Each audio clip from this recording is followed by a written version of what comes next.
हमारे आसपास बहुत सारे ऐसे पौधे हैं जिनका तांत्रिक क्रियाओं में या फिर टोने टोटके में प्रयोग होता है। लेकिन आज हम जिस पौधे के बारे में बताएंगे, ये पौधा मनोकामनाओं की पूर्ति करने वाला पौधा है। इस पौधे को साक्षात गणेश जी का स्वरूप या फिर ऐसा समझ ले कि शिव जी का सबसे पसंदीदा पौधा है ये मदार, जिसको हम आक भी कहते हैं। मदार के पत्ते, मदार के पुष्प और जड़, यहाँ तक कि मदार के दूध से भी वशीकरण होता है। आज हम आपको 3 प्रयोग बताएंगे जिससे आप शत्रु पर आप ये प्रयोग कर सकते हैं। शत्रु शांत हो जाएगा, वो बस में हो जाएगा। प्रेमी प्रेमिका लव रिलेशनशिप में परेशानी है या फिर वैवाहिक जीवन में समस्या है तो भी इसका वशीकरण कर सकते हैं। पूरी तरह से सात्विक है, इसमें किसी को हानि नहीं होगा। और तीसरा, अगर नौकरी व्यापार में परेशानी है तो भी आप वशीकरण कर सकते हैं। देखिए, मदार के पत्ते से वशीकरण करना बहुत आसान है। सामान्यतः आप ये कह सकते हैं आक का पौधा आपको हर जगह मिल जाएगा, लेकिन जो सफ़ेद वाला आक का पौधा है जिसको मदार कहते हैं, ये सबसे ज़्यादा इसका ही असर होता है जब आप किसी तरह का कोई टोना टोटका प्रयोग करते हैं। तो आप पहले ही देख लें कि वैसे तो रोड साइड मिल जाएगा आपको ये पेड़, तो पहले ही आप ढूंढ के रखें कि ये पेड़ सफ़ेद आक का कहाँ पे है, फिर आपको ये प्रयोग करना है। और जब भी आप प्रयोग करें तो पहले जाकर निमंत्रण दे आए आक के पौधे के पास। कैसे देंगे? आप एक सुपारी, एक सिक्का और थोड़ा सा जल लेकर जाएं, किसी बोतल में भी ले जा सकते हैं, और पेड़ के पास जल अर्पित करें जड़ में, और फिर यहाँ पर सुपारी और जो सिक्का है उसको रख दें और उनसे बोलें, अपना परिचय दें, आप कौन हैं, आपके पिता का नाम क्या है, आप किस प्रयोजन से उनके पास आए हैं, और फिर उनको प्रणाम करके आप घर आ जाइए और अगले दिन आप प्रयोग करें। इस बात का ध्यान रखिएगा। तो चलिए देखिए, अब हम एक छोटा सा प्रयोग आपको बताएंगे। कई बार क्या होता है ना, आंकड़े या मदार का जो प्रयोग है कई प्रकार की तांत्रिक क्रियाओं के लिए किया जाता है। तो आज हम बहुत तरह के प्रयोग होते हैं, पर हम आपको कोई बड़ा वाला तांत्रिक प्रयोग नहीं बताएंगे। हम पहले ही क्लियर कर दें, वो जो होता है मारन वाला, वो सब नहीं बताएंगे। सिंपल तरीके से आप शत्रुओं को शांत करें, आप प्रेमी प्रेमिका एक दूसरे के करीब आएँ, बस यही बताएंगे। तो चलिए हम जानते हैं, एक बात जान लें कि जिस घर में घर के बाहर, बाउंड्री वॉल के बाहर मदार का आक का पौधा होता है, उस घर में कभी भी किसी की नज़र दोष नहीं लगती, नकारात्मक शक्तियाँ प्रवेश नहीं करती। अगर आपके घर के सामने मदार का पौधा है तो आप बहुत भाग्यवान हैं। अब जरूरी नहीं है कि गेट के ठीक सामने हो, आपके बाउंड्री वॉल के आसपास भी हो सकता है। तो ये पौधा का होना बहुत अच्छा होता है, क्योंकि आपके घर में लोगों का तंत्र क्रिया असर नहीं करेगा या फिर लोग कर ही नहीं पाएंगे। लेकिन सवाल ये भी है कि कहाँ पे लगाएं, किधर लगाएं। तो देखिए, उसके भी वास्तु में नियम है।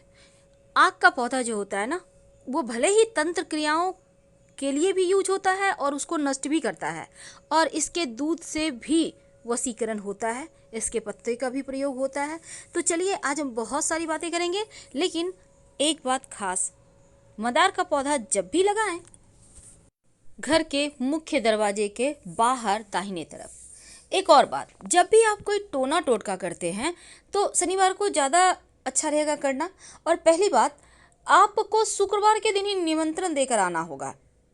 आपको एक दिन पहले निमंत्रण जरूर देना चाहिए ताकि आपकी मन्नत वो सुने, विनती सुने। अब जैसे आप किसी को बुलाने जाते हैं तो पहले से फ़ोन कर देते हैं, ठीक उसी प्रकार। तो सवाल ये है कि आप उनको निमंत्रण कैसे देंगे। देखिए, एक दिन पहले आप जाइएगा, 1 लोटा जल, एक सुपारी, एक सिक्का लेकर जल अर्पित कर दें पेड़ की जड़ में। और कभी भी कर सकते हैं, सुबह से शाम तक, जरूरी नहीं है कि भूखे रहना, आप खा पी के भी कर सकते हैं। उसके बाद सिक्का और सुपारी उनके पास रख दें, जड़ के पास, और उनसे हाथ जोड़कर प्रार्थना करें, अपना परिचय दें, आप कौन हैं, आप किनके बच्चे हैं, क्यों आए हैं, और उनसे कहिए कि के साथ। तो सबसे पहले तो आप पहले से निमंत्रण दे के रखिए मदार के पेड़ को, आक के पौधे को। अब इसके बाद आप अगले दिन जाइए और जाकर आपको मदार का सिर्फ पुष्प नहीं तोड़ना, बल्कि जो पुष्प है और उसके साथ जो पत्ते हैं, नए नए जब पुष्प निकलते हैं तो पत्ते उसके साथ बहुत अच्छे से टच किए हुए होते हैं। तो आपको, या बड़े भी खिले हुए पुष्प हैं तो कोई बात नहीं, बस ये कोशिश करना है कि पत्ते भी आपको लेकर आना है। अब इसको लाकर आप, पत्ते और पुष्प लगा हुआ ही रहे, टूटे, उसको तोड़ना नहीं है। अब लाकर हनुमान जी के मंदिर में जाइए। अब हनुमान जी के जो चरणों में सिंदूर होता है, आप उसको थोड़ा सा उंगली से लें और लेकर अपने और उस व्यक्ति का नाम लिखें जिसके साथ आपको रिश्ते बेहतर करने हैं। यानी आप लव का भी नाम लिख सकते हैं यहाँ पर और जीवन साथी का भी नाम लिख सकते हैं। जिसको भी बस में करना चाहते हैं उसका नाम लिखिए हनुमान जी के चरणों के सिंदूर से। अब इसके बाद मौली धागा के द्वारा दोनों जो आपके जो पत्ते हैं ना, पुष्प को अंदर रखना है और पत्ते चारों तरफ से उसको कवर करके मौली धागा के सारे बांध दें और जो लिखिएगा वो पत्ते पर लिखना है। वशीकरण हो जाता है और ये प्रचंड वशीकरण है। इसको करने के बाद आप कहीं मिट्टी में दबा दें, पीछे मुड़कर मत देखिएगा, कभी भी खाली नहीं जाएगा। अब हम आपको एक छोटा सा प्रयोग बताएंगे। जब शत्रु विरोधी ज़्यादा परेशान करे, जब आपको लगे कि यहाँ से बाहर नहीं निकल पा रहे, शत्रु बहुत परेशान कर रहे हैं, तब एक छोटा सा काम कीजिए। आपको यहाँ भी निमंत्रण देना है पहले से, इस बात का याद रखिएगा। अब आपको ये प्रयोग देखिए, जिसको जो शत्रु है उसी के ऊपर कीजिएगा। आपको सफ़ेद वाला आक का पौधा है, वहाँ पर आप जाइए। अब पत्ते तोड़िए पौधे के और पत्ते से जो दूध निकलता है उस दूध से आक के पत्ते पर शत्रु का नाम लिखिए। यानी कि आक के पत्ते पर, मदार के पत्ते पर ही मदार के दूध से शत्रु का नाम लिखें और फिर इस पत्ते को वहीं पर ज़मीन के अंदर पेड़ के पास ही गड्ढा करके दबा दें और मिट्टी ढक दें। शत्रु बस में हो जाएगा, शत्रु शांत हो जाएगा और आप फिर परेशान नहीं होंगे।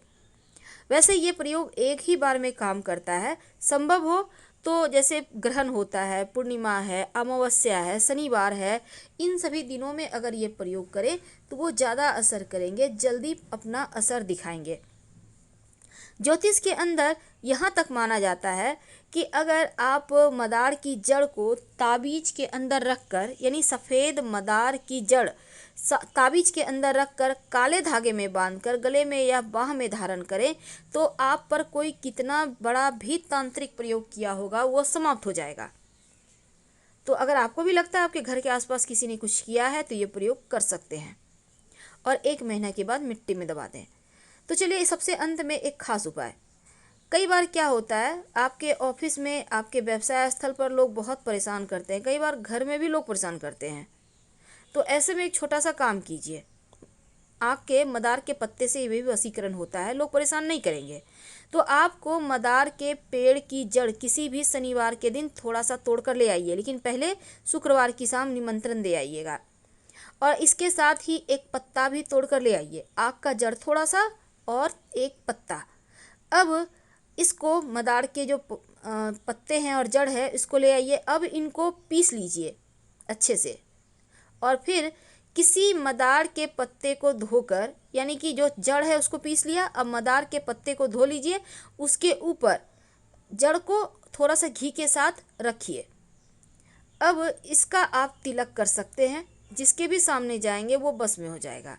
आप चाहें तो मदार के पत्ते भी पीस लें, मदार का जड़, मदार का पत्ता और थोड़ा सा घी मिक्स करके। ये प्रचंड वशीकरण है। आपके नौकरी रोजगार में भी आपको समस्या नहीं आएगी, कोई भी आपके सामने टिक नहीं पाएगा और ये वशीकरण तिलक है। वैसे तो आप वशीकरण के लिए यहाँ पर आप चाहें तो लाजवंती के पौधे का जड़ भी डालकर, पीसकर डालकर आप प्रयोग कर सकते हैं, इससे भी वशीकरण होता है। तो छोटे छोटे प्रयोग हैं पर इसके असर आपको बहुत लंबे समय तक दिखेंगे। अब देखिए, सफ़ेद मदार की जड़ और पत्ते से जो वशीकरण होता है वो कभी खाली नहीं जाता। तो अगर आप एक छोटा सा प्रयोग करें, जैसे कि एक सफ़ेद का मदार का एक पत्ता तोड़ कर ले आए और पत्ते को घर के बाहर कोने में दबा, जब भी कीजिएगा बस चुप रहना है। अब ये नहीं कि बातचीत कर रहे हैं, प्रयोग कर रहे हैं, बिल्कुल ऐसा ना करें। चुपके से करना होता है टोटका, जैसे कोई टोके नहीं, बातचीत ना करें। और शत्रु वाला आप उपाय जरूर कर लीजिए। बस आक के पौधे के दूध से ही लिखना है आक के पत्ते पर और आक के पेड़ के नीचे ही मिट्टी में दबा देना है। और जितने शत्रु उतने पत्ते पर लिखिएगा, एक ही पत्ते पर सारे शत्रु का नाम मत लिखिएगा। आपको तो पता है जब 10 साल पुराना आक का पौधा हो जाता है तो उसकी जड़ में गणेश जी की आकृति बन जाती है। और ऐसा कहीं आपको मिल जाए तो जरूर घर ले आइए और विधिवत पूजा आराधना करें। आपके जीवन में धन की कमी कभी नहीं होगी। लेकिन इसी आक के पौधे की जड़ को अगर आप शिवलिंग पर अर्पित कर दें और फिर इस जड़ को जो स्त्री संतान की चाहत रखती है वो अपने कमर में सफ़ेद धागा या लाल धागा में बांध कर पहन ले तो 3 महीने के अंदर गर्भाधान होता है, संतान की प्राप्ति होती है। तो ये प्रयोग वैसे तो आप किसी भी पुष्य नक्षत्र में कर सकते हैं, नहीं तो किसी भी सोमवार को शुक्ल पक्ष की